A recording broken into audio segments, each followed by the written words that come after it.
कैसे हैं आप सब। मैं विवेक मिश्रा, आपका फिजिक्स टीचर, और हम पढ़ रहे हैं क्लास 12th फिजिक्स का अपना दूसरा चैप्टर। हमारे चैप्टर का नाम है इलेक्ट्रिक पोटेंशियल एंड कैपेसिटेंस। तो स्टूडेंट्स, इस चैप्टर में हमने इलेक्ट्रिक पोटेंशियल डिफरेंस, उसमें लगने वाले energies, okay, electric field intensity और इलेक्ट्रिक पोटेंशियल का रिलेशन, ये सब चीज़ें हमने कवर कर लिए, पढ़ ली है। ठीक है, उससे रिलेटेड आपको जो भी कन्फ्यूजन्स थे आपने क्लियर भी कर लिए, अपने डाउट्स क्लियर कर लिए। फिर भी अगर उससे रिलेटेड कोई भी क्वेरी, कोई भी कन्फ्यूज़न है तो आप एक बार फिर से मुझे कमेंट में अपने क्वेश्चंस पूछ सकते हो। तो आइए हम अपना आज का टॉपिक शुरू करते हैं। हमारा टॉपिक है electric potential due to a system of charges. Okay, कहने का मतलब है कि काफ़ी सारे चार्जेस के द्वारा किसी एक पॉइंट पे जो लगने वाला इलेक्ट्रिक पोटेंशियल है वो किस तरीके से निकाला जाएगा। आपको इस पे न्यूमेरिकल्स दिए जाएंगे कि काफ़ी सारे 3 या 4 चार्जेस करके दिए जाएंगे, मोर देन 2 चार्जेस। ठीक है, 3 या 4 चार्जेस करके दिए जाएंगे और उन चार्जेस के द्वारा एक पॉइंट पे नेट इलेक्ट्रिक पोटेंशियल या टोटल इलेक्ट्रिक पोटेंशियल पूछेगा। तो आपके पास उसे निकालने के लिए कौन सा रिलेशन है, कौन सा फार्मूला है, उसके बारे में हम यहाँ पढ़ेंगे।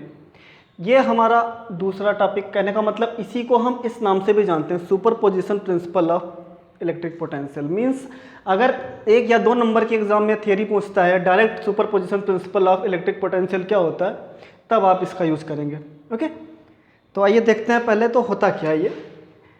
लेट करते हैं कि कोई एक पॉइंट है, इस पॉइंट को हमने नाम दे दिया P। ठीक है, इस पॉइंट से कुछ डिस्टेंस पे एक पॉइंट चार्ज रखा हुआ है। इस पॉइंट चार्ज को हम मान लेते हैं कि ये है Q1 और इनके बीच की जो डिस्टेंस है वो है R1P। Okay, Q1। ठीक है, तो इस पे कुछ ना कुछ पोटेंशियल लगा रहा होगा। दूसरा यहाँ पे कुछ डिस्टेंस पे रखा हुआ है Q2, ये भी इस पे कुछ पोटेंशियल लगा रहा होगा। इनके बीच की डिस्टेंस हम मान लेते हैं R2P। ओके ओके स्टूडेंट्स, फिर सपोज दैट यहाँ पे एक तीसरा कोई पॉइंट चार्ज है Q3, इनके बीच के डिस्टेंस मान लेते हैं R13 और कुछ डिस्टेंस पे मान लेते हैं Qn कोई चार्ज है, या Qn ही मान लेते हैं, कोई दिक्कत नहीं। ठीक है, मतलब बहुत सारे टाइप के चार्जेस हैं तो Qn डायरेक्ट मान लेते हैं।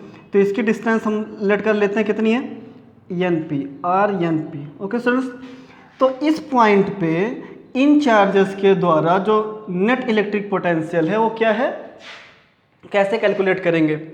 तो ये प्रिंसिपल कहता है, सुपरपोजिशन प्रिंसिपल कहता है कि किसी भी पॉइंट पे काफ़ी सारे चार्जेस के द्वारा जो लगने वाले इलेक्ट्रिक पोटेंशियल है, नेट इलेक्ट्रिक पोटेंशियल है, वो उस पॉइंट पे कंसंट्रेटेड होता है। लाइक इस पे जो इनके द्वारा लगने वाला टोटल इलेक्ट्रिक पोटेंशियल होगा वो इन सब का एल्जेब्रिक सम यहाँ पे क्या होगा, कंसंट्रेटेड होगा। मींस इसका जो टोटल पोटेंशियल होगा वो इसके द्वारा लगने वाले पोटेंशियल, इसके द्वारा लगने वाले पोटेंशियल, इसके द्वारा लगने वाले पोटेंशियल और इसके द्वारा लगने वाले पोटेंशियल के एल्जेब्रिक सम के बराबर होगा। ठीक है, मींस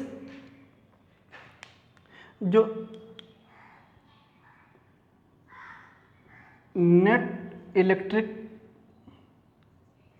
पोटेंशियल होगा वो V इक्वल टू होगा B1 plus B2 plus V3 plus dot dot Bn तक। ओके, ये हमारा सुपरपोजिशन। ठीक, ये हमने पढ़ लिया है कि किसी भी पॉइंट पे जो टोटल इलेक्ट्रिक पोटेंशियल होता है वो हमेशा उनका अलजेब्रिक सम होता है, हमने देख लिया। ओके, ये हमने पहले वीडियो में बताया था कि टोटल सम उनका, अगर एक पॉइंट पे हमको इलेक्ट्रिक पोटेंशियल निकालना है तो उस पर वर्क करने वाले सारे पोटेंशियल को हम ऐड कर लेंगे। ओके, कुछ इस तरीके से। अब हम दिखाते हैं आपको इस पॉइंट पे Q1 चार्ज के द्वारा लगने वाले इलेक्ट्रिक पोटेंशियल क्या है। ठीक है, तो यहाँ पे हम देख सकते हैं electric potential due to Q1 charge, ठीक है, ऑन पॉइंट P कितना होगा, इसको हम मान लेते हैं ये पोटेंशियल कितना है, B1। ठीक है, B1 इक्वल टू हो जाएगा Q1 अपान 4 पाई एप्सिलॉन 0। इनकी बीच की डिस्टेंस कितनी है, R1P। ओके, ये तुम आपका B1 आ गया। इसी तरीके से बाई Q2 चार्ज कितना हो जाएगा, V2 equal to Q2 upon 4πε0 R2P। Okay students, same तरीके से Q3 के द्वारा भी लगने वाला जो इलेक्ट्रिक पोटेंशियल V3 होगा वो इक्वल टू क्या होगा, Q3 अपान 4πε0 R3P। ऐसे ही Qn के द्वारा लगने वाला जो इलेक्ट्रिक पोटेंशियल होगा Vn वो होगा Qn अपान 4πε0 RnP। ओके स्टूडेंट्स, ये क्लियर हुआ। हमने B1, B2, B3, Bn की वैल्यू निकाल ली।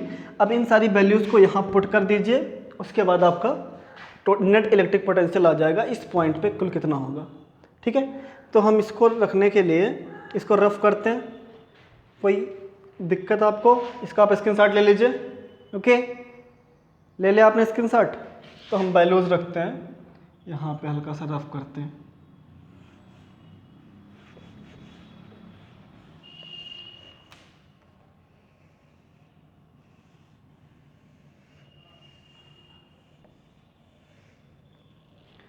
स्टूडेंट्स,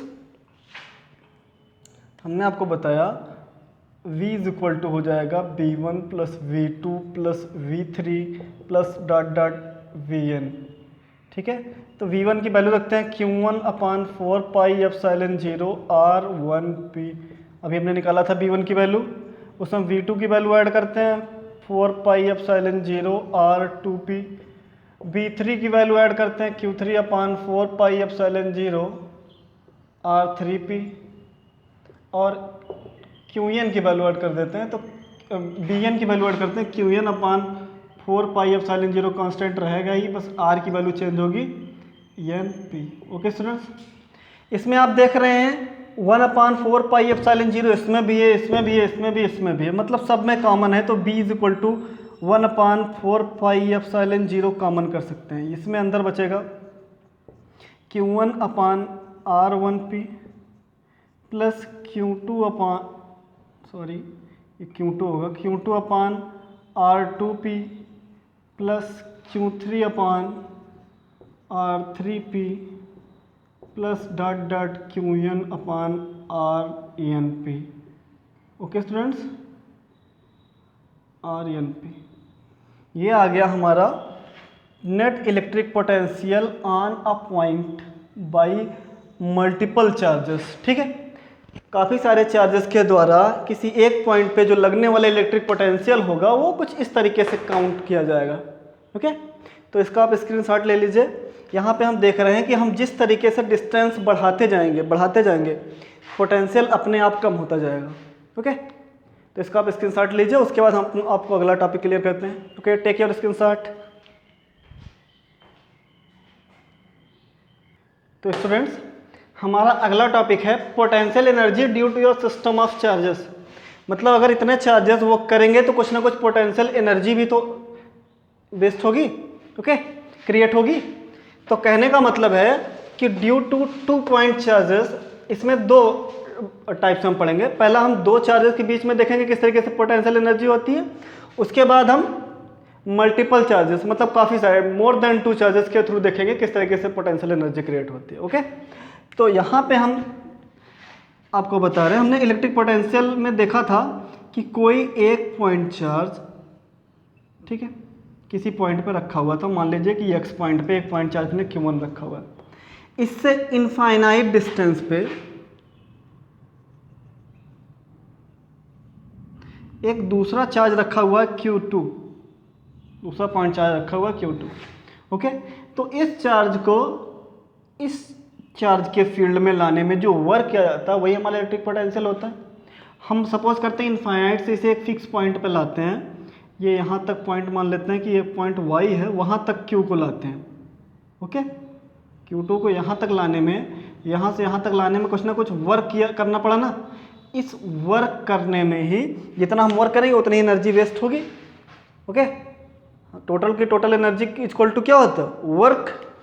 मीन्स हमने पढ़ रखा है work is equal to energy.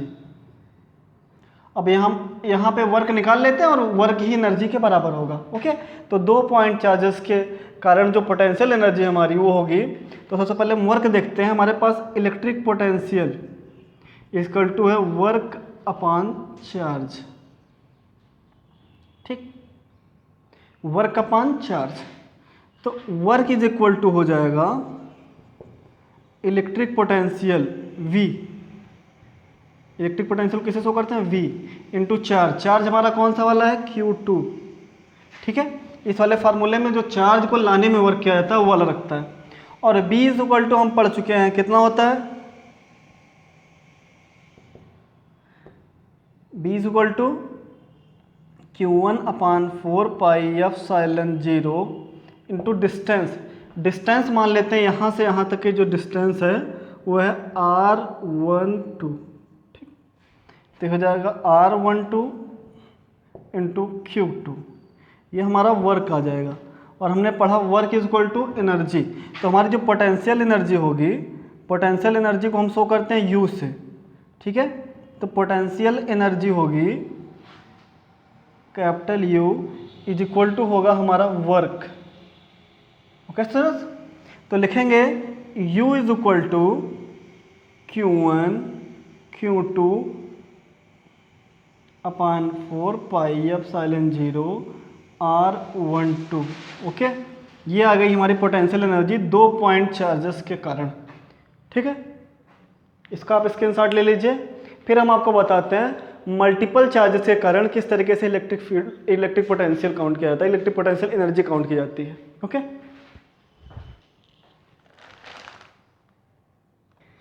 तो स्टूडेंट्स अब देखेंगे हम काफ़ी सारे चार्जेस के द्वारा जो इलेक्ट्रिक पोटेंशियल एनर्जी क्रिएट की जाती है वो किस तरीके से होती है, मतलब किस तरीके से वर्क डन होता है।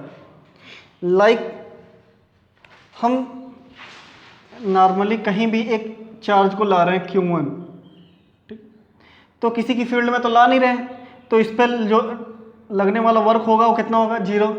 लेकिन अगर इस चार्ज की जो फील्ड होगी चारों तरफ, उस फील्ड में कुछ डिस्टेंस पे हम एक दूसरा चार्ज लाएं Q2, तो इसको यहाँ तक इस फील्ड में, इसकी फील्ड में लाने में ये इनफाइनाइट पे था, Q2 यहाँ कोई का इनफाइनाइट पे रहा होगा, वहाँ से यहाँ तक लाने में इनफाइनाइट पे रहा होगा सपोज दैट, तो वहाँ से यहाँ तक लाने में कुछ वर्क करना पड़ा।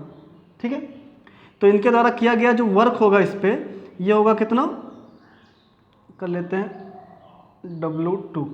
ये अकेले आने में लगने वाला वर्क कितना था? W1। लेकिन इसको यहाँ से यहाँ तक लाने में कुछ वर्क करना पड़ा, W2 का वर्क करना पड़ रहा है। ओके, चार्ज कितने का है? Q2 का। इनके बीच से डिस्टेंस कुछ ना कुछ होगी, डिस्टेंस मान लेते हैं R12। ओके, एक दूसरा चार्ज है, सपोज दैट Q3 चार्ज है। ओके, तो Q3 चार्ज को किसी पॉइंट से, इनफाइनाइट पॉइंट से यहाँ तक लाने में, इसकी फील्ड में लाने में किया गया जो वर्क है वो मान लेते हैं कि W3। ठीक है, ये क्या था? W2 वर्क सेकंड, और ये वर्क थर्ड। इनके बीच कुछ ना कुछ डिस्टेंस होगी। कितनी डिस्टेंस है? R13। तो स्टूडेंट्स इसको इनफाइनाइट से यहाँ तक आने के लिए, इस फील्ड में आने के लिए इसकी भी फील्ड, ठीक है, इसका भी फोर्स लग रहा होगा और इसका भी फोर्स लग रहा होगा, दोनों का फोर्स इस पर लग रहा होगा। तो इनके बीच की जो डिस्टेंस होगी कितनी होगी? R23। इस पे इसका भी वर्क काम कर रहा होगा, मतलब ये जो वर्क 2 है, ये जो Q2 चार्ज है वो इस पे भी वर्क कर रहा होगा और Q1 का फोर्स भी इस पे वर्क कर रहा होगा। इट मीन्स को इसको यहाँ बने रहने के लिए, इस Q3 चार्ज को यहाँ बने रहने के लिए इसके फोर्स और इसके फोर्स के बराबर लगभग फोर्स लगाना पड़ेगा, तभी ये यहाँ पे मेंटेन रह सकता है। अगर कम फोर्स लगा दिया तो ये इसको खींच लेगा, ज़्यादा लगा दिया तो ये इसी डायरेक्शन में आ जाएगा। कम लगा दिया, अगर अपोजिट है तो खींच लेगा, अगर अपोजिट है तो खींच लेगा, और लाइक चार्ज है तो रिपेल कर देगा। तो इसको यहाँ तक बने रहने के लिए कुछ ना कुछ वर्क करना पड़ेगा। ओके, तो सबसे पहले हम देखते हैं कि Q1 चार्ज को इस फील्ड में आने में किया गया जो वर्क है वो W1 इक्वल टू कितना होगा? 0, क्योंकि जब ये यहाँ पे Q1 आया था तो इसकी कोई यहाँ पे कोई अदर फील्ड नहीं थी, कोई दूसरा चार्ज नहीं था कि उसकी फील्ड में ये लाया गया है, ये अपने आप, ठीक है, नॉर्मल फील्ड में आया था, यहाँ पे कोई चार्ज नहीं था। ओके, तो लाने में किया गया वर्क कितना हो जाएगा? 0। लेकिन जब W2 को हम ला रहे हैं, सेकंड वाले वर्क को ला रहे हैं, इस चार्ज को इन्फाइनाइट से यहाँ ला रहे हैं, तो इसकी फील्ड में ला रहे हैं ना, तो इसकी फील्ड में लाने के लिए कुछ ना कुछ वर्क करना पड़ेगा, और वर्क होगा कितना, वर्क होगा हमारा पोटेंशियल V1, ठीक है, पोटेंशियल इनटू चार्ज, चार्ज कौन सा आ रहा है Q2, तो ये हो जाएगा W2 equal to Q1 upon 4πε0 Q2 नीचे R12, डिस्टेंस कितनी है R12, ये हमारा हो गया W2। ओके, इसी तरीके से हम W3 निकाल लेंगे जब, तो देखिए W3 निकालने के लिए हमको इस पे लगने वाला जो वर्क है, इसको लाने में जो किया गया वर्क है, वो हमको इस फोर्स और इस फोर्स को दोनों को साथ में रखते हुए, इस चार्ज को दोनों को साथ में रखते हुए देखना है। ओके, तो इस चार्ज पे जो लगने वाला हमारा फोर्स है या वर्क है दोनों चार्जेस के द्वारा, Q3 चार्ज पे जो लगने वाला फोर्स है वो किस तरीके से निकालेंगे हम, potential due to Q1 and Q2 charge. कहने का मतलब Q1 चार्ज के द्वारा भी और Q2 चार्ज के द्वारा भी। तो पोटेंशियल कौन सा देखेंगे यहाँ पे हम, due to Q1 and Q2 charge, ठीक है, दोनों चार्ज को देखेंगे, और इनटू इसको लाने में कौन सा चार्ज ला रहे हैं, Q3 को। ओके, तो ये इसका पहले वाले का पोटेंशियल V1 है, दूसरे वाले का पोटेंशियल V2 है। ओके, Q3 जब V2 निकालेंगे, सॉरी W3 निकालेंगे, तो ये V1 इक्वल टू हो जाएगा Q1 अपान 4πε0 R12 प्लस Q2 हमारा हो जाएगा, वो V2 हमारा हो जाएगा Q2 अपान 4πε0 R23, और मल्टीप्लाई किससे होगा, Q3 से। तो जब वैल्यू निकल के आएगी W3 की, वो हो जाएगी, सॉरी ये Q3 को अंदर मल्टीप्लाई करवाएंगे, इसमें मल्टीप्लाई होगा और इसमें भी होगा, तो ये W3 इक्वल टू हो जाएगा Q1 Q3 अपान 4πε0 R12 plus Q1 Q2 Q3 अपान 4πε0 R23। ओके स्टूडेंट्स, इस तरीके से हमारा कितना आ गया W3। तो इस पॉइंट चार्ज पे, सॉरी, जो टोटल पोटेंशियल एनर्जी होगी, और पोटेंशियल एनर्जी इक्वल टू क्या होता है, वर्क डन, ठीक है, जो चार्ज को लाने में वर्क किया गया है। तो टोटल हम वर्क निकाल लेते हैं, वही हमारी एनर्जी भी होगी, मतलब U इक्वल टू W। पहले वर्क निकाल लेते हैं हम, वर्क इक्वल टू हमारा टोटल वर्क हो जाएगा W1 plus W2 plus W3 plus dot dot, अगर और कोई वर्क हो रहा है, अदर चार्जेस, यहाँ पे कहीं चार्ज है, यहाँ पे कहीं चार्ज है, ठीक है, तो WN तक जाएगा, ये मल्टीपल चार्जेस अगर होंगे तो। W1 की वैल्यू कितनी है 0, W1 हमारा है 0, W2 हमारा है plus Q1 Q2 upon 4πε0 R12। Okay, W3 हमारा है Q1 Q3 अपान 4πε0 R12 प्लस Q3 अपान 4πε0 R23। ओके, तो हमारा जो वर्क आएगा वो आ जाएगा 1/4 सब में कॉमन ε0, ये अंदर बचेगा कितना, Q1 Q2 अपान R12 प्लस Q1 Q3 अपान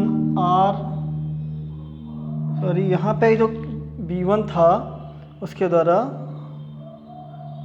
ये 13 होगा, यहाँ पे कितना होगा 13, यहाँ पे 13, यहाँ पे 13 प्लस हो जाएगा Q2 Q3 अपान R23। ओके, ये हमारा टोटल वर्क आ जाएगा। तो स्टूडेंट्स, इतना अगर आपको समझ में आ गया हो तो इसका स्क्रीनशॉट लीजिए, फिर हम आगे चलते हैं।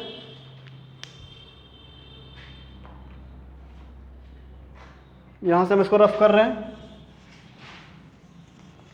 हमने आपको बताया कि टोटल वर्क हमारा आ गया, वर्क इक्वल टू क्या होता है, पोटेंशियल एनर्जी। तो हमारी जो पोटेंशियल एनर्जी आएगी U इज इक्वल टू वो पूरा पूरा वर्क डन, ठीक है। वैल्यू रख देते हैं, आ जाएगा 1/4πε0 ब्रैकेट में Q1 Q2 अपान R12 प्लस Q1 Q3 अपान R13 प्लस Q2 Q3 अपान R23, कुछ इस तरीके से डॉट डॉट ये जाएगा, ठीक है। ये हमारी आ गई पोटेंशियल एनर्जी। ओके स्टूडेंट्स, तो यहाँ पे हमने देख लिया कि 2 पॉइंट चार्जेस और मल्टीपल चार्जेस के द्वारा हम पोटेंशियल एनर्जी किस तरीके से काउंट करते हैं। ओके, अपने पहले वाले टॉपिक में हमने क्या देखा था, superposition principle of electric potential means काफ़ी सारे मल्टीपल चार्जेस के द्वारा एक पॉइंट पे हम इलेक्ट्रिक पोटेंशियल किस तरीके से निकालते हैं।